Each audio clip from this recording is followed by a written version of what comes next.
Train চলবে বা train হলো একটা রাষ্ট্রীয় সম্পদ।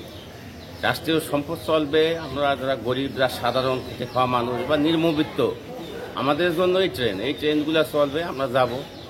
আন্দোলন করবে রাষ্ট্রের সরকার অভিভাবক। আমরা যে কোনো দাবি তার কাছে চাইতে পারি বা যে কোনো দাবির জন্য আদায় করে আমরা রাস্তায় নামতে পারি, কিন্তু আমি কোনো রাষ্ট্রের কোনো সম্পদ ক্ষতি করে কোনো আন্দোলনের পক্ষে আমি নাই, বা রাষ্ট্রের সম্পদ ক্ষতি করলে এটা আমারই ক্ষতি হয়ে যায়। আমি যেমন আজ যাইতে পারতেছি না, ভাড়া নাই। আমার কাছে মনে হচ্ছে যে দেশের সার্বিক পরিস্থিতিতে বর্তমান প্রেক্ষাপটে মানুষের অনেক রোগ হয়েছে। তো ওই কষ্টের জায়গা থেকে রেল অনেকদিন পরে একটা সিদ্ধান্ত নিয়েছে যে স্বাভাবিক মানুষের জীবনযাত্রা পরিচালনার ক্ষেত্রে যেন সুন্দর এবং সহজভাবে জীবন করতে পারে, সেই হিসেবে সিদ্ধান্ত নিয়ে রেলকে পরিচালনা করতেছে।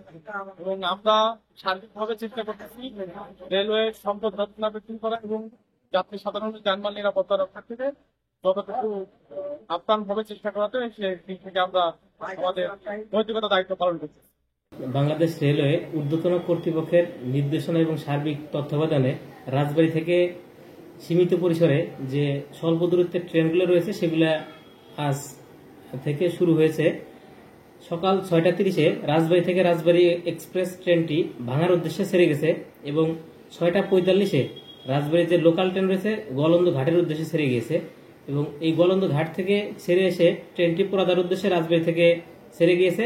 পোড়াদা থেকে রাজবাড়ির উদ্দেশ্যে আবার 11:45-এ ছেড়ে আসবে, তারপর রাজবাড়িতে 2:15-তে এসে পৌঁছাবে। এই ট্রেনটা আজকের মতো এইখানে সমাপ্ত ঘটবে এবং যেটা রাজবাড়ী এক্সপ্রেস ট্রেন ভাঙার উদ্দেশ্যে ছেড়ে গেছে সেই ট্রেনটি 10:10-এ রাজবাড়ী এসে পৌঁছাবে এবং 10:30-এ ভাটিয়াপাড়া ঘাটের উদ্দেশ্যে ভাটিয়াপাড়া এক্সপ্রেস ট্রেন হয়ে ছেড়ে যাবে এবং দুপুর 2টাতে ভাটিয়াপাড়া ঘাট থেকে ছেড়ে এসে রাজবাড়িতে বিকাল 5টায় পৌঁছাবে।